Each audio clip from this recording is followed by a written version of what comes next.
পৰীক্ষা হৈ যায় সেয়া হৈছে গ্ৰেজুৱেট টিচাৰ আৰু পোষ্ট গ্ৰেজুৱেট টিচাৰ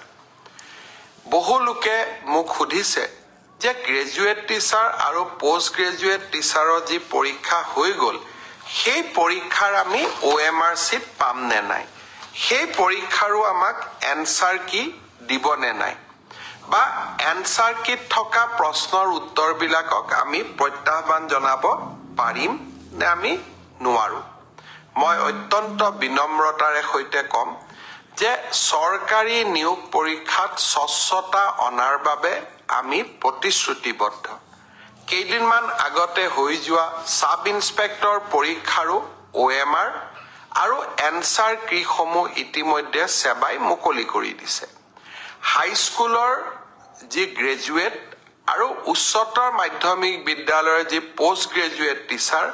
৭,০০০ পদৰ বাবে যি পৰীক্ষা হৈ গ'ল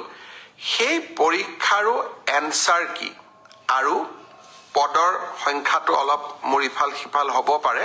কিন্তু পৰীক্ষাটোৰ আনসাৰ কি আৰু OMR sheetসমূহ পৰীক্ষাৰ্থীসকলে যাতে পায় তাৰ ব্যৱস্থা অহা এসপ্তাহৰ ভিতৰতে সেৱাই কৰি দিব আৰু স্বচ্ছতাৰ ক্ষেত্ৰত আমি কতো কম্প্ৰমাইজ নকৰাকৈ আমি আগবাঢ়ি যাম শ্ৰদ্ধাৰ ৰাইজ শিক্ষক নিযুক্তিৰ সমান্তৰালভাৱে মই আগতে কেইদিনমান আগতে উল্লেখ কৰিছিলো যে আমাৰ হৈ যোৱা এডিআৰই পৰীক্ষাৰ ফলাফলসমূহ আমি ফেব্ৰুৱাৰী মাহৰ শেষৰ ফালে বা